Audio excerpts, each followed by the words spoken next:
یہ اسرائیل اور فلسطین کی لڑائی میں ہمارے لکھنؤ میں کسی نے یوٹیوب پہ ڈالا اور بہت اس کا شور ہوا کہ صاحب ہم فلسطین کے مسلمانوں کے لیے ایک دن کا روزہ رکھیں گے،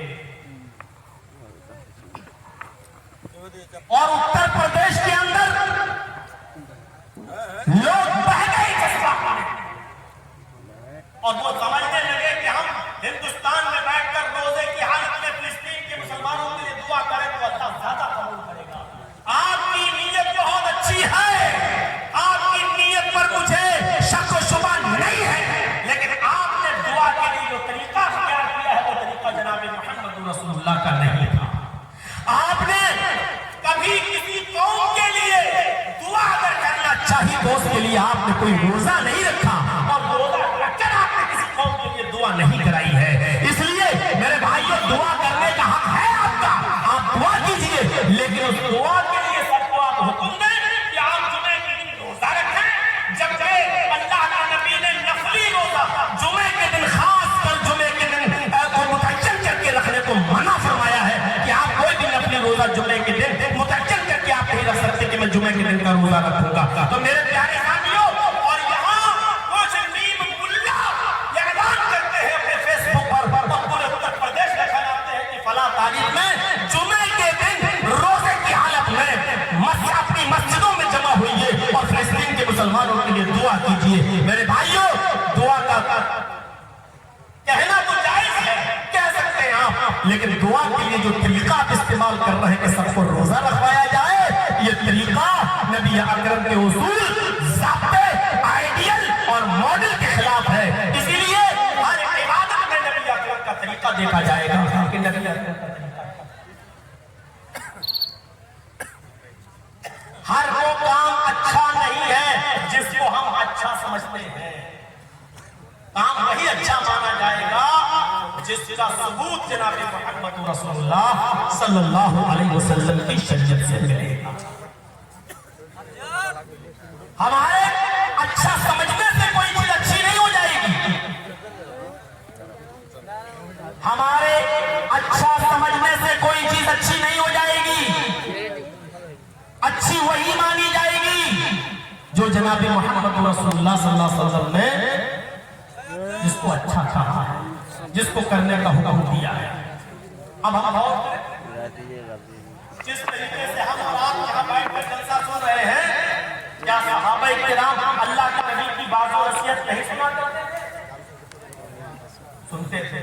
تو کیا وہ یہی طریقہ تھا؟ حدیث کی کتابوں میں آتا ہے جب نبی اکرم واعظ کرنا، نصیحت کرنا شروع کر دیا کرتے تھے تو صحابہ کرام اپنے سروں پر بیٹھی ہوئی مکھی بھی نہیں اڑایا کرتے تھے کہ یہ ڈسٹرب ہو جائے گا، معاملہ بگڑ جائے گا اگر ہم نے کوئی چیز رہ گئی نہیں سن پائے۔ تو یہاں تو جمعے کے خطبے ہوتے ہیں مسجدوں میں، اور جن مسجدوں میں پنکھے نہیں لگے ہوتے ہیں ہم نے خود اپنی آنکھوں سے دیکھا ہے، اور اس زمانے سے میں نے تقریریں کرنا شروع کی ہے، 25 سالیں تو ہو ہی گئی ہیں، ایسی ایسی مسجدیں دیکھی جہاں پنکھے تک نہیں تھے، تو جمعہ کا خطبہ دے رہا ہوں اور لوگ ہاتھ کا پنکھا اٹھا کر اپنے اوپر چل رہے ہیں، ہاتھ کا پنکھا اٹھا کر اپنے اوپر چل رہے ہیں۔ ایسی قوم سے کیا توقع رکھی جا سکتی ہے؟ ابھی شعر سن رہے تھے آپ، ابھی اشعار سن رہے تھے آپ، کتنے دور سے بلایا تھا آپ نے، فلسطین کے اوپر بھی آپ نے نظم سنی ہے۔ کیا ایسی قوم سے یہ امید لگائی جا سکتی ہے کہ یہ فلسطین کے مسلمانوں کے لیے، وہاں کی عوام کے لیے، نونہالوں کے لیے، وہاں کے بچوں کے لیے اور وہاں کی عورتوں کے لیے اپنی جان کی قربانی، اپنی جان کا نذرانہ پیش کر سکتی ہے؟ جو قوم 2 گھنٹہ اطمینان کے ساتھ بیٹھ کر، سکون کے ساتھ بیٹھ کر ایک دینی جلسہ نہیں سن سکتی ہو، بیچ میں اس کو کئی بار اٹھنا پڑتا ہو، ایسی قوم سے کیا یہ توقع لگا سکتے ہیں کہ یہ قوم فلسطین کے لوگوں کی مدد کرے گی؟ اچھی آواز میں تقریر سن لینا اور اچھی آواز میں مشاعرہ سن لینا یہ ایک الگ چیز ہوتی ہے، لیکن ہمدردی کے طور پر میرے بھائیوں کسی کو یاد کرنا اور ہمدردی کے طور پر اس کی مدد کرنا یہ ایک الگ چیز ہوتی ہے۔ تو ہمارے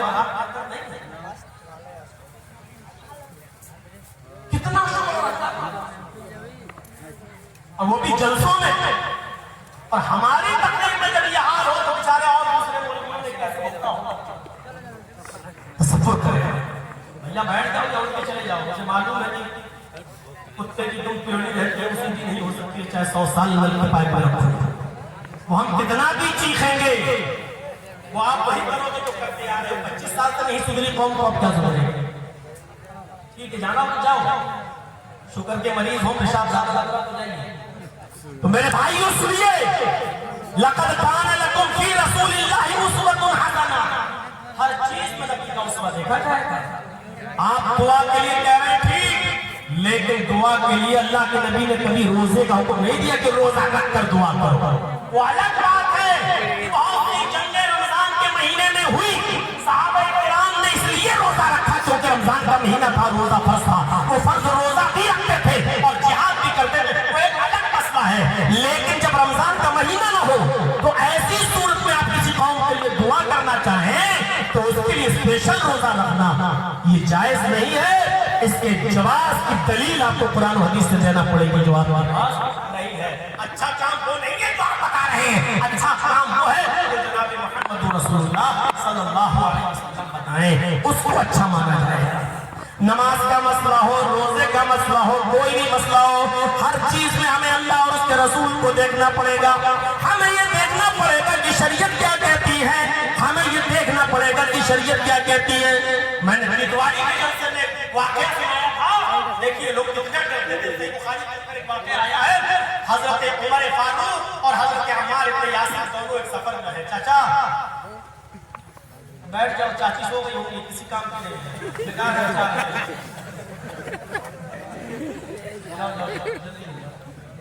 سامنے سے تو حضرت عمار بھی ایک سفر میں ہے حضرت عمر فاروق بھی ایک سفر میں ہے اور دونوں کا گزر ایک جنگل سے ہو رہا ہے. سفر جنگل سے گزرے صحرا سے گزرے. دونوں نے سوچا کہ صبح سفر کریں گے ابھی سو جائیں گے. انہوں نے اپنی اپنی چادریں بچھائیں اور دونوں سو گئے. اب سنیے گا اصل واقعہ سنانا چاہتا ہوں. اس واقعے سے میں آپ کو جوڑ رہا ہوں. دیکھیں صحابہ کرام شریعت کے معاملے میں کتنے محتاط تھے. کوئی کام کرے یا نہ کرے اس معاملے میں کتنے محتاط تھے. آج تو چھت سے مفتی فتویٰ دے دیتا ہے کہ روزہ رکھو اور دعا کرو. یہ پڑھے لکھے مفتی نہیں ہوتے ہیں. یہ مفت میں ڈگری ملنے والے مفتی ہوتے ہیں.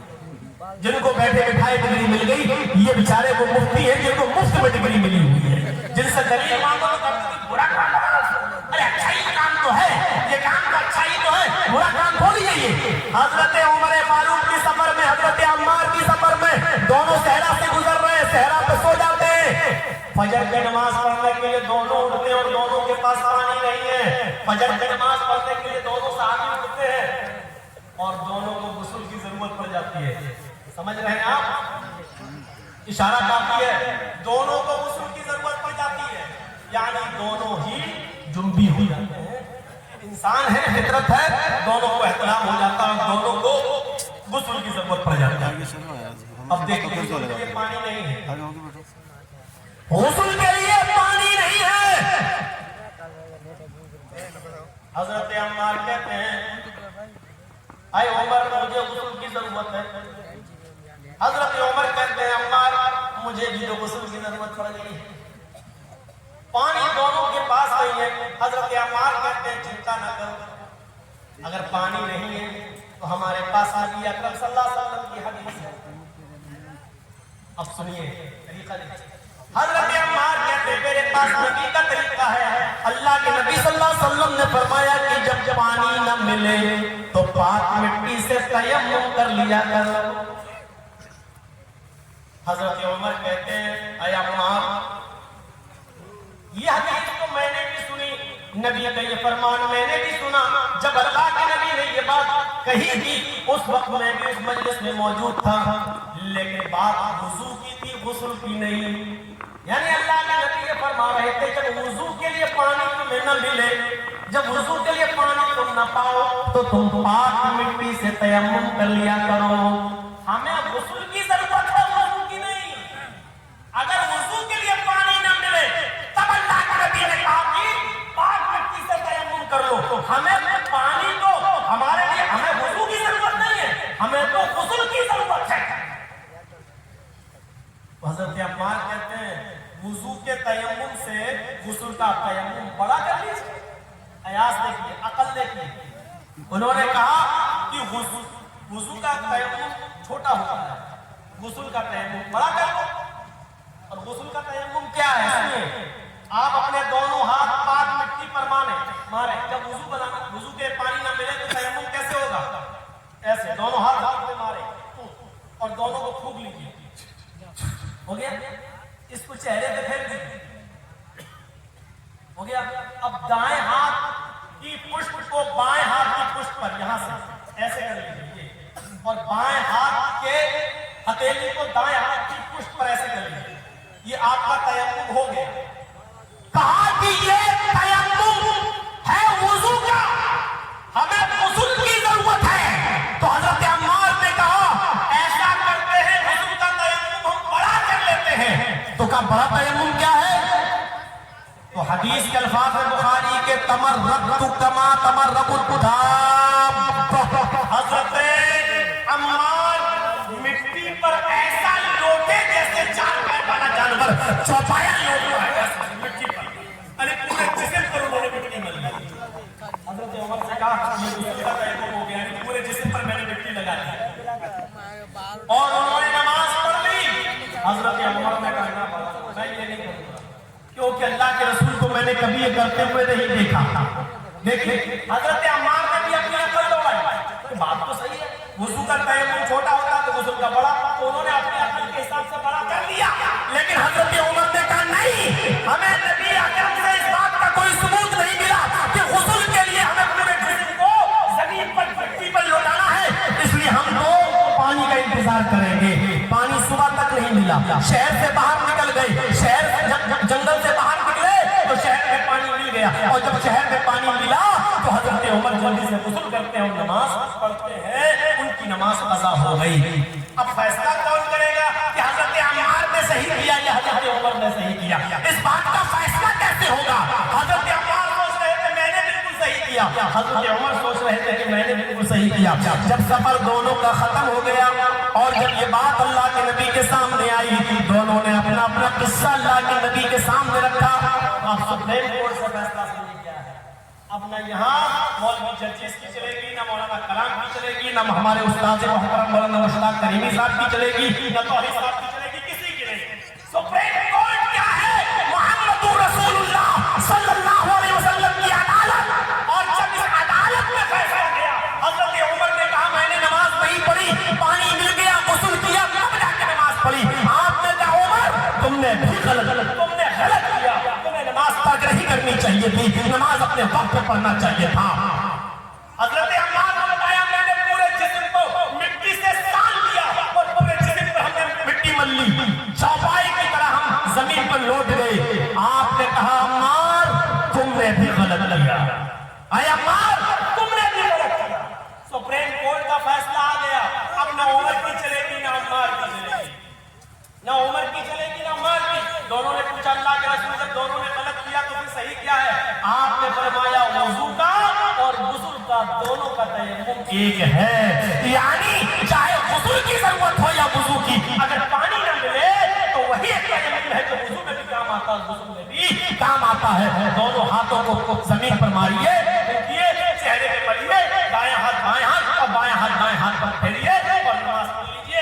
یہ غسل کا بھی ہے اور یہ وضو کا بھی تیمم ہے. میرے پیارے بھائیوں میں کہنا یہ چاہتا ہوں لقد کان لکم فی رسول اللہ اسوۃ حسنہ. تمہارے لیے جناب محمد رسول اللہ صلی اللہ علیہ وسلم کی زندگی میں بہترین آئیڈیل ہے، بہترین نمونہ ہے. اب رسول اللہ صلی اللہ علیہ وسلم کی زندگی ہمارے اور آپ کے لیے نمونہ ہے. نماز کیسے پڑھے؟ جیسے محمد رسول اللہ نے پڑھ کے بتائی. رکوع کیسے کرے؟ جیسے نبی نے بتایا. سجدہ کیسے کرے؟ جیسے نبی نے بتایا. نماز میں کیا پڑھے؟ وہ جو نبی اکرم نے بتایا. میرے بھائیوں نماز کیسے پڑھے؟ یہی تو مطلب ہے لا الہ الا اللہ کا، اور یہی تو مطلب ہے محمد رسول اللہ کا. اب اسے سمجھ میں نہیں آیا؟